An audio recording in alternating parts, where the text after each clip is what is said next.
안녕하세요. 의사 출신 기자 동아일보 이진한 의학정기자입니다. 자, 최근에 한국 영화계에 큰 획을 끈 여배우가 뇌출혈로 사망을 하지 않았습니까? 이 때문에 주변에 많은 분들이 뇌 건강에 대해서 관심이 매우 높아지고 있습니다. 뇌출혈은 사실은 저에게도 나타날 수 있고 모든 누구에게나 갑작스럽게 발생할 수가 있는 만큼 이 질환을 알면 대비를 할 수가 있습니다. 저번에 내뇌건강법으로 시리즈로 아주 유명해진 원장님 계십니다. 이태규 신경과 원장님을 모시고 뇌출을 아는 만큼 보인다를 시작합니다. 안녕하세요. 안녕하세요. 네, 원장님 진짜 오랜만입니다. 네, 감사합니다. 네. 초대해 주셔서. 네. 네. 인사 한번 해주시죠. 네, 안녕하세요. 저는 대한신경과 의사회 전 회장 이태규입니다. 자, 최근에 유명 연예인이 뇌출혈로 사망하는 바람에 많은 분들이 정말 안타까워했습니다.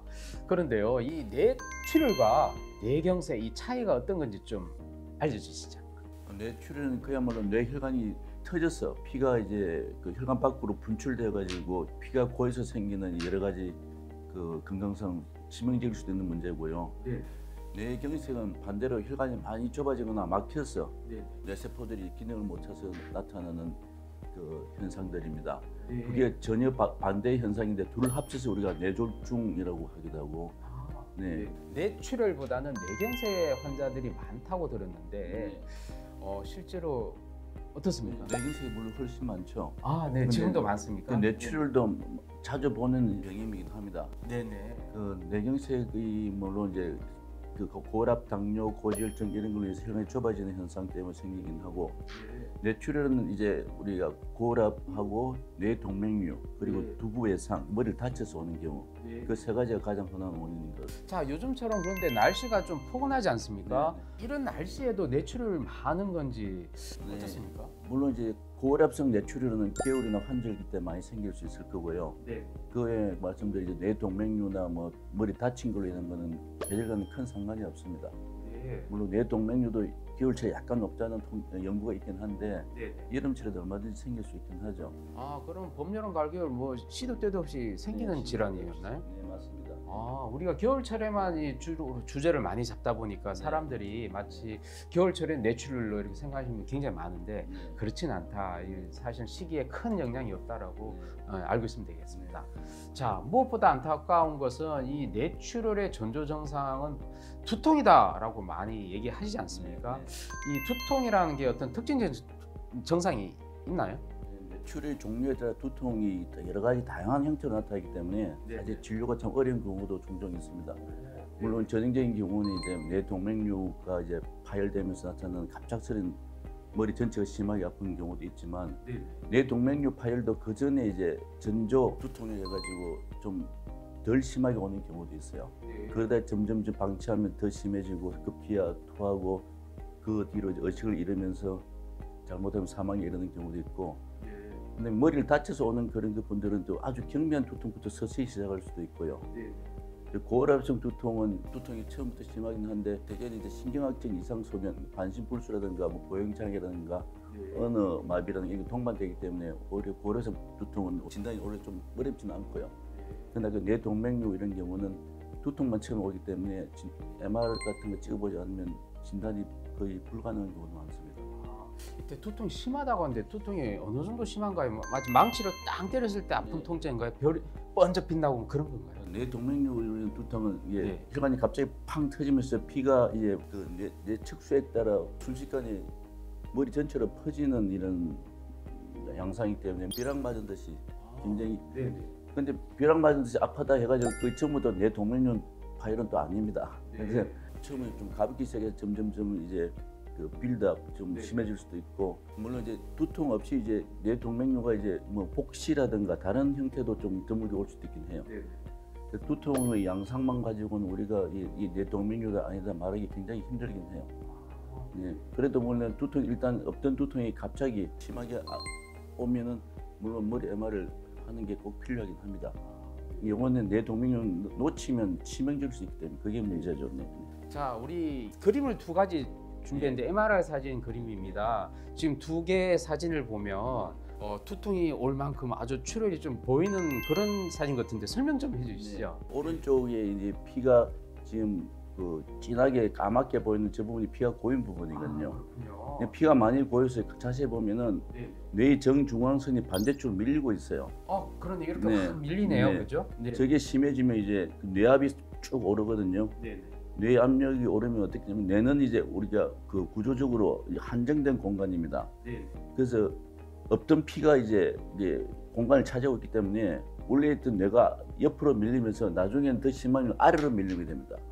아래로 밀리면 뇌 그 호흡 중추가 눌리기 때문에 사망에 이를 수가 있어요.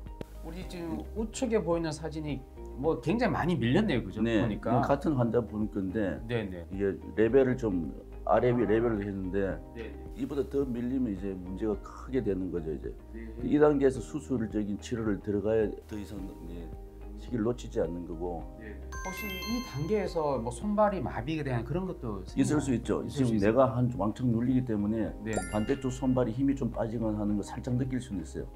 근데 뭐 반지불수처럼 확 이렇게 뭐 많이 네. 빠지는 건 아니고 네네. 가볍게 느낄 수는 있습니다. 네. 그렇다면 뇌경색의 차이가 바로 두통이 또 가장 크군요, 그죠? 메스꺼우면 토하는 것이고 이런 네. 것들이 가장 변별할 수 있는 그런 게 되겠습니다. 고혈압은 본인이 측정해 보면 알 수 있는데 내 동료는 알기 쉽지가 않을 것 같아요. 또 이 알게 되면 치료를 바로 해야 되는지 아니면 지켜봐야 지 이런 것도 궁금한데 일단 MRI를 찍어봐야 되겠네요. 네, MRA를 찍는 겁니다. MRA는 뭐 어떻게 보면 간단한 검사긴 해요. 네. 뭐 조영제도 안 쓰고 방사선 노출도 없고 안전한 검사긴 하고 네. MRA를 한번 찍어서 발견이 되면은 네. 그 뇌동맥류의 크기나 위치, 네. 모양에 따라 그냥 두고 볼 수도 있는 거예요. 그거도 볼 수 있어요. 두고 보는데 그냥 무작위 두고 보는 게 아니라 해마다 한 번씩 찍어봐야 됩니다. 그렇습니까? 혹시 크지는지. 네. 혹시 치료 시점이 있나요? 대개는 뭐 1cm 미만 네. 되게 4mm에서 1cm 그 사이가 이제 우리가 주로 주된 이제 타겟이 되는데 네. 응급실 질환은 아니에요. 터지기 전에는. 그렇습니까? 네. 그래서 그거는 이제 대학병원에서 알아서 스케줄대로 수술로 할지 뭐 아니면 시술은 이제 콜 시술이라고 하는데 네. 그거는 이제 그쪽 전문하는 그 담당 의사분들이 알아서 네. 결정할 문제고요. 3mm 미만은 우리가 그냥 두고 본다고 보시면 됩니다. 모양이 나쁘지가 않으면. 모양이라는 게 원래 이제 굉장히 동그랗게 이쁘게 생긴 거는 이제 문제가 안 되는데 이게 울퉁불퉁하게 생긴 거는 이제 터질 우려가 좀 높거든요. 그렇습니까? 그래서 그런 경우 이제 3mm 이하라도 우리 대학병원에 보내고 그렇게 하는 겁니다. 대부분 우리 MRA 찍어보면은 우연히 발견되는 거는 워낙 사이즈가 작은 경우가 많아요. 대부분 1 내지 2mm, 뭐 커야 3mm가 대부분이고 뭐 4mm 이상 수술 필요한 경우는 드문피긴 하지만 그래도 일단 한번 빵 터지면 뇌출혈로 사망률이 굉장히 높기 때문에 통계에 따라 다른데 적어도 4명 중에 1명, 많을 때는 둘 중에 하나 죽는다고 되어 있어요. 일단 터지면. 일단 터지면 네. 상당히 많은 네, 상황이네요. 네. 그래서 무서운 병이긴 합니다. 자, 뇌출혈 시 후유증이나 또 재발은 어떻게 됩니까? 뇌출혈이 심하면 그만큼 수술해도 이제 나중에 후유증을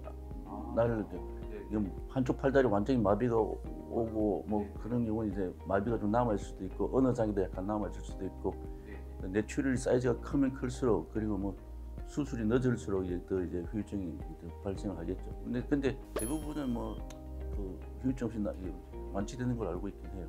네. 빨리 발견하면 뭐 그만큼 빨리 네. 좋은 거죠. 네. 뇌출혈이 아주 크지 않으면. 네네. 재발도 또 되겠죠. 고혈압성 뇌출은 재발성 될 수 있죠. 고혈압성은. 근데 뇌동맥류는 일단 그걸 한번 치료를 하면 그쪽 부분에서는 재발은 안 됩니다. 뭐 뇌동맥류가 운 없이 여러 군데 있으면은 남아 있는 데서 이제 사이즈가 커지면서 재발될 수 있겠지만 일단 뇌동맥류 치료를 하면 그 부분에서는 이제 재발은 거의 안 하는 걸로 알고 있어요. 근데 평소에 그 MRA 비싸지 않습니까? 그래서 이거 어떤 일부러 그걸 알기 위해서 찍기엔 좀 부담스러운데 어떤 환자들 경우에 이런 걸 좀 찍으면 좋겠다라고 얘기해 주셨어요. 명확하게 가이드라인은 없고요. 네. 근데 이게 어차피 그 검사의 가치를 생각하면은 생명을 살릴 수 있기 때문에 한 번만 찍으면 되거든요. 이건요. 뭐 해마다 찍을 필요가 없고 이상이 없다는 거 확인할 필요가 있고 대략 가이드라인이 우리가 글쎄요 40세 잡는 사람도 있고 50세 잡는 사람도 있어요. 물론 40대에도 충분히 생길 수 있고요.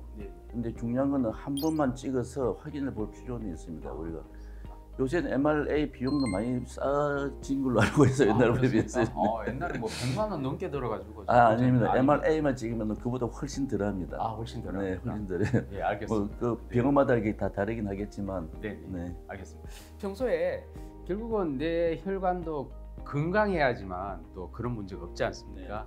그 건강 위해서 어떤 관리가 필요할 텐데 좀 알려주시죠. 네, 혈관 관리는 이제 뭐 뇌동맥류 같은 거는 우리가 검사 안 하면 모르는 거고, 이제 고혈압, 당뇨, 고지혈증 등등 이제 혈관을 나쁘게 하는 그 질병을 가진 분들이 평소에 병 자체를 치료를 잘 해야 돼요. 결국은 왜 그게 중요하냐 그러면 혈관을 나쁘게 하기 때문에 그게 문제가 되는 거거든요.